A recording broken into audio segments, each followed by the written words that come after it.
Hello,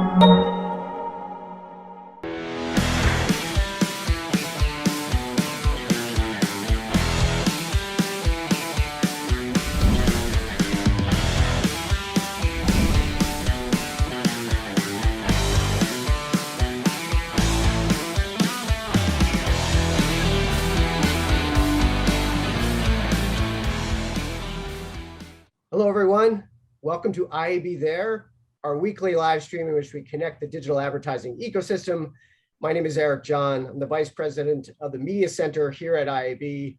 In today's session, entitled How Do Marketers Drive Efficiencies with Data, we'll be discussing the existing and recently untapped power and wealth of data for marketers and advertisers, and how that's propelling a new program for Samsung Ads to generate custom and unique audience segments within the Samsung ecosystem. So we are thrilled to have with us today our good friend, Justin Evans.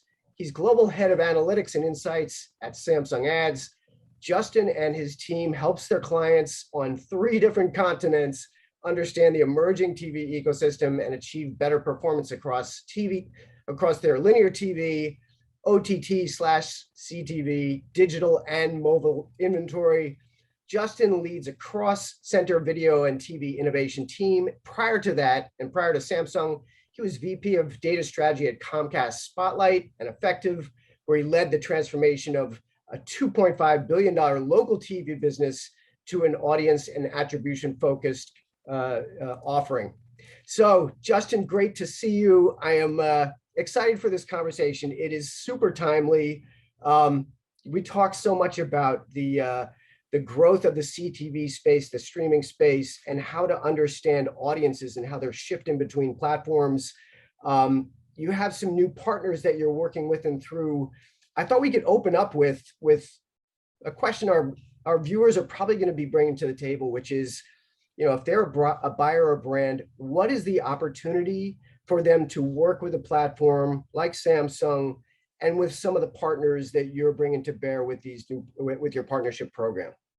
Yeah, so in Q1 of 2022, Eric, we're launching the Onboarding Partner program at Samsung Ads. And what that consists of is DMP integrations with Acxiom, Adobe, Experian, LiveRamp, Merkle, and Oracle Advertising. So any advertiser who works with those independent DMPs or with the agency that works with those DMPs can onboard their curated data. And the goal of this is to provide advertisers the ability to plan and activate in the streaming ecosystem with their own curated audiences. So this is like I said, it's a really timely topic. Earlier this year, IAB did a survey with our brands and buyers, part of our video ad spend study. And, we had a sense back then that the whole identity targeting space was shifting. Deprecation of cookie had been underway for a while. But what we asked brands and buyers were how they were leaning on partners to accomplish some of the same performance goals they had. Interesting result from that study is 63% of those buyers were expecting their publisher partners to acquire a CDP, a customer data company. 43% were looking for those publishers to bring to bear data partnerships. 41% were expecting them to develop first-party audience graphs, and 34% were expecting them to hire a data scientist or specialist. That was probably if they couldn't hire them themselves. So this is a sea change in autonomy that we're kind of seeing where brands and buyers are looking to own their own destiny with data, but they can't do it on their own. It's ultimately a partnership conversation. So maybe talk to us about how do you assemble the right partners? How do you work with brands and buyers to give them comfort that they can partner with you and grow their business? Yeah, there's a lot there, Eric. One thing that I want to jump on in your comment is we're really seeing a trend towards advertisers choosing their media partners because of the proprietary and differentiated data those media partners have. Right. So we'll use the onboarding partner program as an example. A client brings on board their curated audience data, and we plan with it because now that they've shared that segment information with us, we're able to give them insights back. And the insights are based on Samsung ads, 42 million opted in ACR smart TVs in the US. And what that means is we've developed a tool called Audience Advisor that's fueled by that data.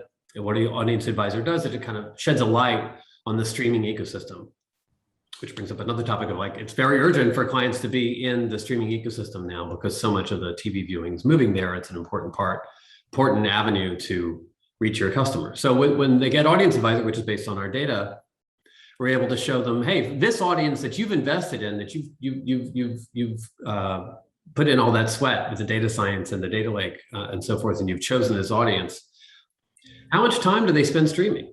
And when they stream, how much time is spent in SVOD where you cannot reach them, and how much is spent in AVOD where you can reach them? And that kind of sort of hopefully opening that world of streaming to the advertiser is available to them through this partnership setup. Yeah. Well, that kind of intel is, that's certainly front of mind because, you know, any brand, if it's an emerging brand, they need to understand, you know, ultimately is there, you know, where are their current customers, where are their future customers, but it's also for a, you know, for a brand that has been at the game of going direct to consumer for a while, knowing that linear streaming mix is critical. And does this help inform the question of how do I right size my spend as well? We've definitely published insights about right sizing the spend in television. We published a white paper a few months ago called The Rule of 40, which advises advertisers they really need to be spending 40% of their TV budget in AVOD. Otherwise, they're going to be over-serving linear homes and underserving the growing and wealthy streaming market. But what's also important in what we're talking about is the choice that the advertiser is making around who their audience is. I like to call it kind of an empowerment moment. There's a moment where an advertiser decides that they know their audience better than a third party's syndicated data set can. And by the way, it might not all be D2C, right? It might not all be CRM based or first party data. It's just, I'm going to get a custom view of a third party data set, or I'm going to use a survey and do a model. But in any case, the clients have invested heavily in data lakes, data scientists, and they've really taken a step forward in owning their own customer insights. So that begs the question then, why would a brand or buyer bring their own data to the party, right? They're used to using syndicated. They might be already partnering with a platform or an OEM to simply target based on your segments. What happens when they bring their own segment? We did some analysis ahead of launching the Onboarding Partner program, and we looked at over 200 campaigns that ran on the Samsung Ads platform in 2021. And what we saw is when clients onboard their own data, they see 161% higher conversion rate when it's foot traffic or website conversion compared to any other targeting tactic. And in the media and entertainment domain of tune-in, whether it's a TV network or what we call a content partner or an app publisher, they see 32% higher conversion. So clearly, this generates a return on ad spend for the client, a return on data investment for the client that's really attractive.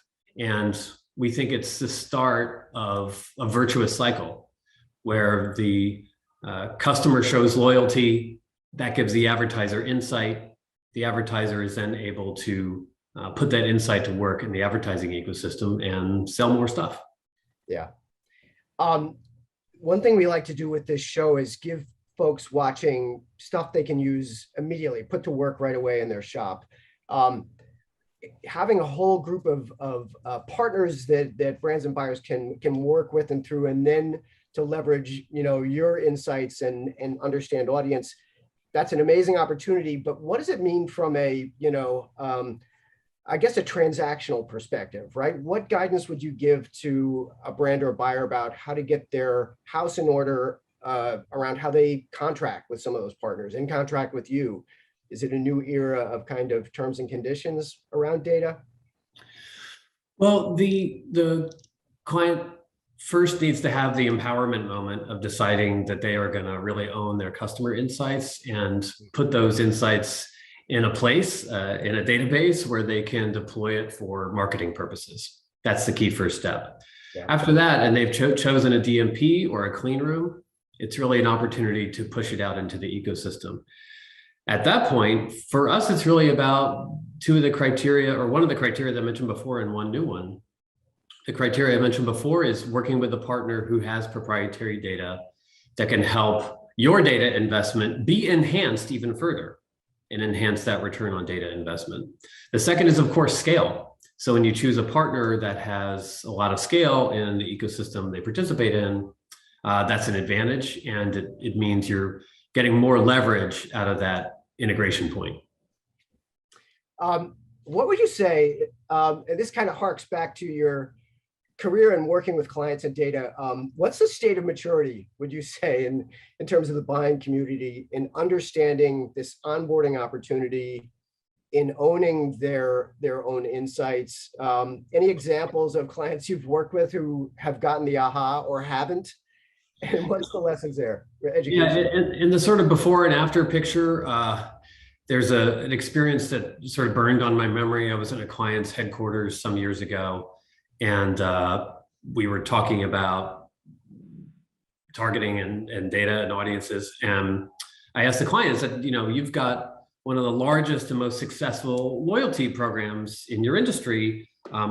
Would you like to use that in digital advertising? And they said, they just looked kind of puzzled and upset. And they said, oh, those guys are down the hall. That's nothing to do with me, who's working in media. We see that less and less now. We see a lot of clients really leaning in. I think it's been, of course, more common in digital for some time. But what's new now is clients leveraging proprietary data or curated data in television. And of course, now, especially streaming television.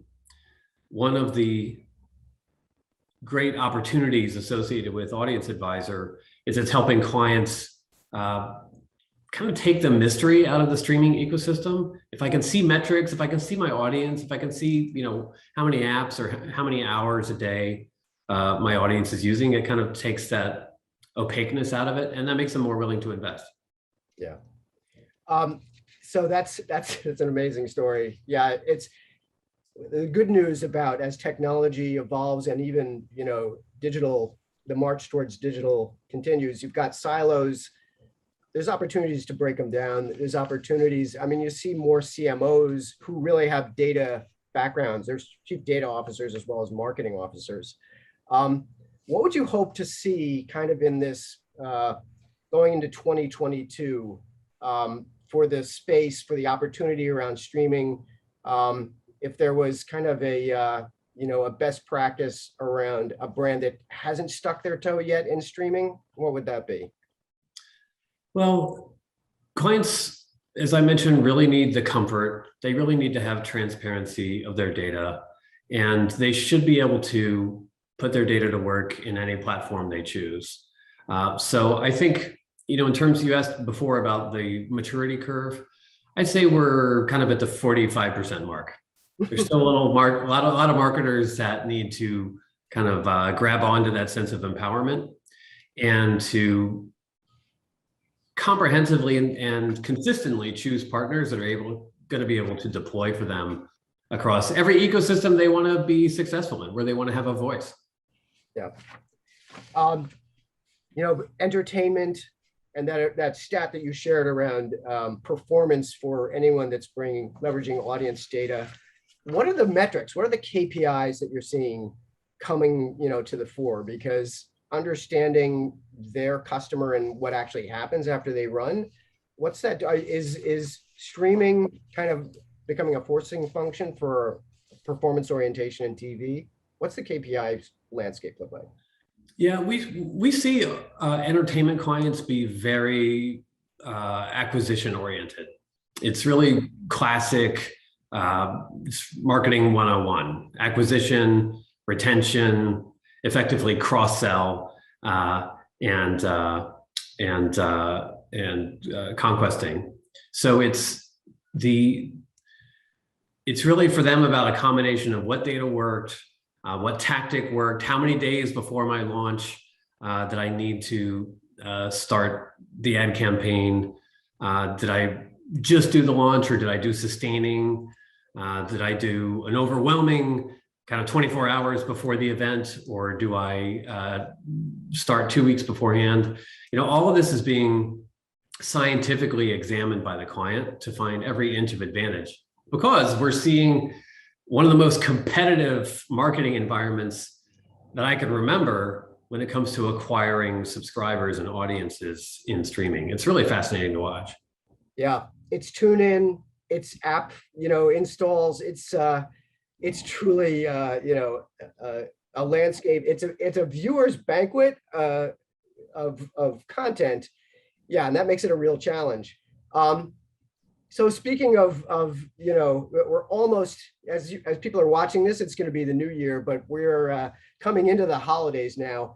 What is the Evans household going to be streaming this holiday season? Well, deep in the pandemic, I exposed my 13-year-old daughter to the entirety of Game of Thrones, which